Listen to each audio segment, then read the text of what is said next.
Hello Virgo, Sun, Moon Rising, and Venus Signs. Kamusta kayo? Sana po ay nasa mabuti kayong kalagayan. Welcome back po sa Star Tarot. Kung bago kayo rito, welcome din kayo. Thank you sa inyong support. I truly appreciate it. God bless you all, Virgo. Pauna mensahe ninyo, we have Two of Swords. Ayan, so this is a decision making, no? Na hinaharap ninyo, pero parang sa ngayon, parang hindi pa kayo handang magdesisyon, hindi pa kayo handang pagdesisyonan ang bagay na to. Kasi parang ayaw nyo pa munang tignan ang sitwasyon na to talaga ng buong buo, no? Siguro, at the back of your mind, hindi ito yung priority ninyo, or siguro hindi ito malinaw pa, no? Baka yung basehan ng inyong pagdedesisyon dito hindi pa malinaw sa inyo, baka kailangan nyo pa dito na magtanong-tanong pa, mag-research pa, maghintay pa, no? Maaaring ganun ang ganap dyan. So, what else? We have Tower. Ayan, there is a sudden change. No, this is sudden change na mangyayari sa buhay ninyo. This could be in any area of life, depende sa inyong sitwasyon, no? Napipick up ko dito, parang you are holding on to something dito, no? Na kahit ano na siya, yung parang malapit na siyang ma-distract, malapit na siyang masira, malapit na siyang mawala, pero you're still holding on to it too much, no? Yung ganon. Pero, ano ito, diba, Virgo? Remember that everything happens in divine order and timing. Everything happens, sa will, no, ng Panginoon. Kaya kahit ano ang pigil natin sa mga pagbabago, kahit anong kontra natin sa mga pagbabago, when divine timing comes, no, na dapat na mangyari yan, kahit ano man ang sitwasyon, no, talaga mangyayari at mangyayari yan. Because the divine timing has come, diba? The divine timing is, it comes in a perfect time. Hindi ito nalilate, hindi ito na-advance. Talagang pagdating ng tamang panahon para mangyari ang isang bagay, yan ay mangyayari. Regardless kung nasaan ka, regardless kung anong ginagawa mo. Diba? So, this is a sudden change, no, that might happen sa buhay ninyo. Depende sa inyong sitwasyon. But, this could be in any area, no? Maaring sa love life, sa trabaho, sa career, sa pamilya. Depende sa inyong sitwasyon. Kayo lang ang tanging magsabi or makakaalam kung anong sitwasyon ito or anong area of life ito kapag nangyari na yan, no? But of course, this is not going to resonate with everyone, ano? So just take as it resonates kasi general reading tayo, diba? So what else? We have the Chariot. Yan. This is success, no? This is success. Papunta kayo sa isang tagumpay. Meron kayong gagawin dito or ginagawa na, no? At pagtatagumpayan ninyo ito, no? And you are also heading towards something na alam nyo na kung paano nyo to papatakbuhin na endeavor na to or kung ano man ang sitwasyon na to, no? So, you know, pretty much confident kayo kung paano ninyo ito pagtatagumpayan. Travel also is very imminent for you. Maaaring yung travel na to is a road trip, no? Baka long drive, maaaring ganon. At tsaka baka ang iba sa inyo bibili ng sasakyan, ano? Maybe you're shopping for vehicle around this time, no? Sa 3 months na to, January, February, March. So, tingnan natin ano pa ang ganap. We have Wheel of Fortune, Virgo, napakaganda, napakaganda. Mababalot kayo ng swerte, no? Na mababalot kayo ng swerte. There are going to be a lot of positive changes coming your way. Alright? So, good luck and good fortune on your side. Okay? Good luck and good fortune on your side. Sobrang swerte kayo, lalo-lalo na sa pera, sa pamilya, relationship, trabaho. It could be in all areas of life, Virgo. So, depende sa inyong sitwasyon. So, magandang i-align na ninyo ang inyong energies, no? Ngayon pa lang, i-align ninyo na ang energy ninyo with this Wheel of Fortune para pagpasok ng first quarter ng taon, talagang i-embrace ninyo yung swerteng ito ni Wheel of Fortune, no? So, maraming positive changes ang mangyayari. Kumbaga, ano na ngayon yung ang tawag dito, mababaliktad na ngayon yung gulong ng palad. Kung nasa rock bottom kayo ngayon, pagpasok ng 2025, aalagwa na kayo, no? You are up for progress, you're up for pag-asenso, no? So, good luck. What else? We have Six of Pentacles. Ayan. So, kung ang concern ng iba sa inyo rito, siguro magkakaroon kayo ng problema sa pera, huwag kayong mag-alala, no? Kasi ang promise ni Six of Pentacles, kung ano ang kailangan ninyo, ibibigay sa iyo yan ng universe. Your needs will be met. Kaya you really have nothing to worry about, no? Lalo-lalo na meron tayong Wheel of Fortune. So, swerteng-swerte kayo pagdating sa pera. Kaya wala kayong dapat na ipag-alala, no?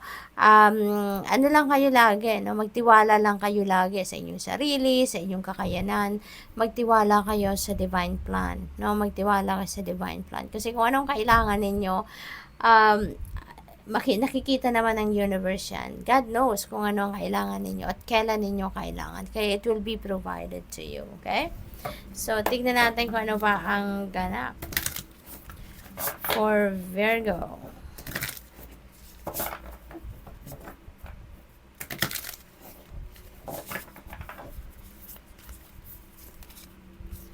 We have Seven of Wands.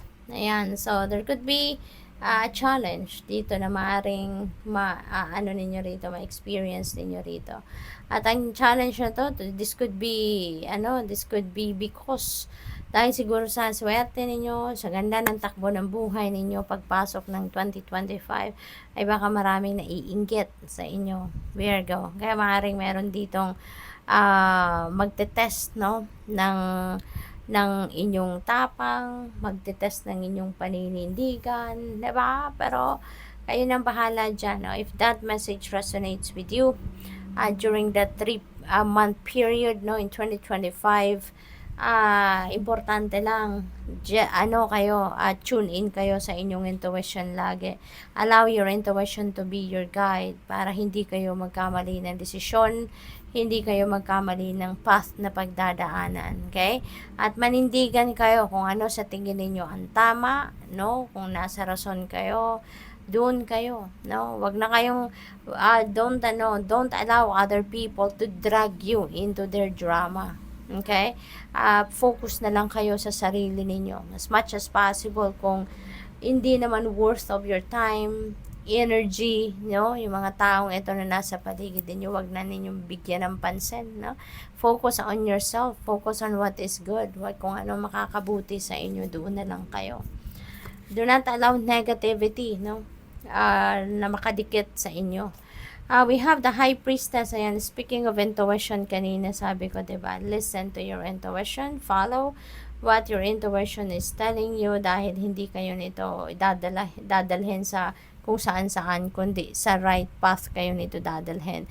Ayun, yun ang reminder sa iyo ni High Priestess. Your intuition will be on point around that time, ano? Kaya, focus kayo doon, makinig kayo lagi sa kung ano ang bulong nito sa'yo. At makakasiguro kayo, you will be headed towards the right path. You will be headed towards what is right. Okay?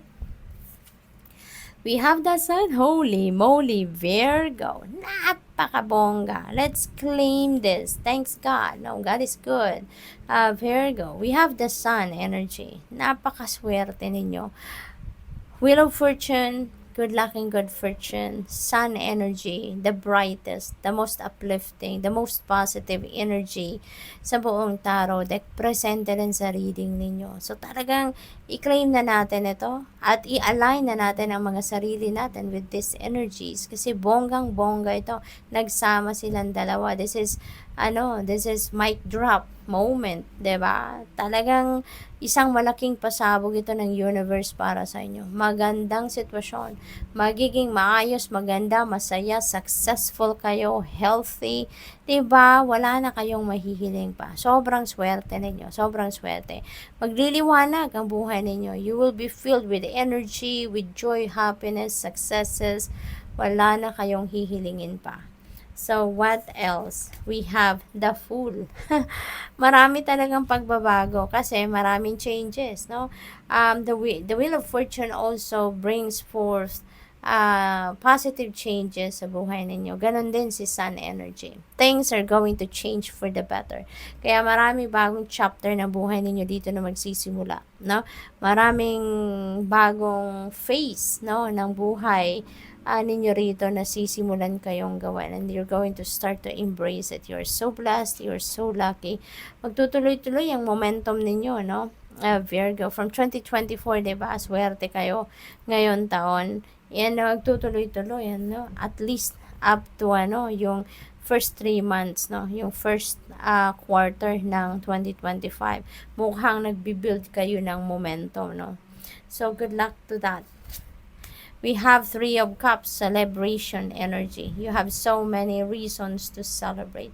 Maraming rason para kayo dito ay magpasalamat, maging grateful sa universe, at mag-enjoy, no, with your loved ones. There's so much abundance na paparating sa inyo, abundance of everything, abundance of all the good things, no, sa mundo. Money, diba? Abundance of joy, of happiness, of a family, diba?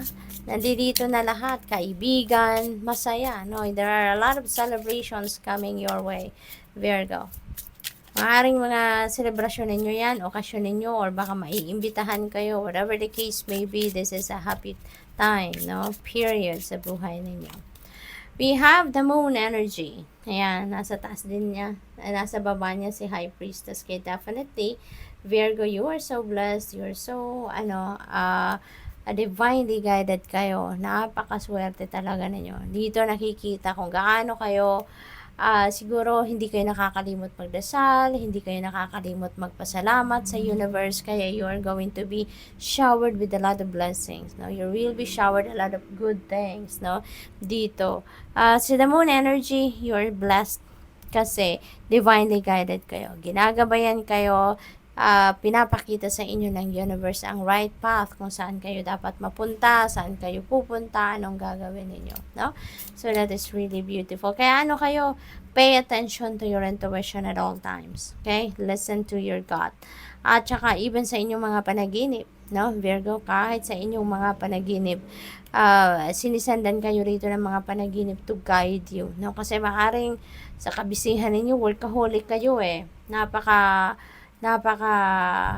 you're talented also in multitasking, kaya lagi kayong busy, lagi maraming ginagawa, kaya siguro hindi man kayo nakakapakinig sa inyong intuition, panaginip, no, doon idadaan ng universe ang guidance para sa iyo.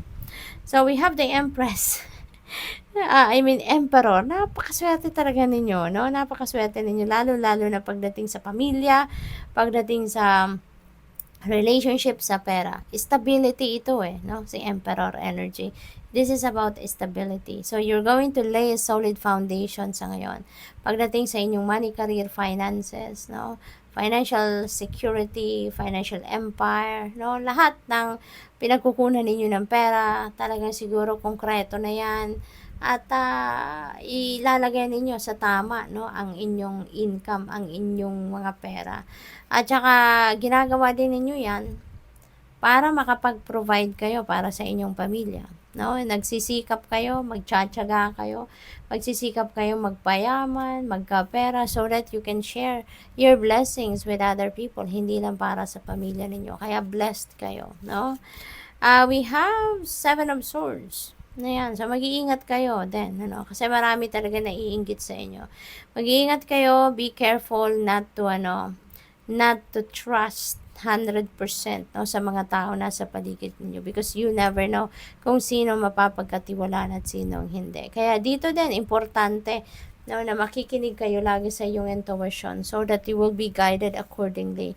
Yung intuition ninyo will always give you a signal or send you a signal if there is something off key with a person or a situation, at aanuhan kayo nito, poprotektahan kayo, kaya mag-iingat kayo, okay? So good luck. Thank you for watching. Love and light. Namaste.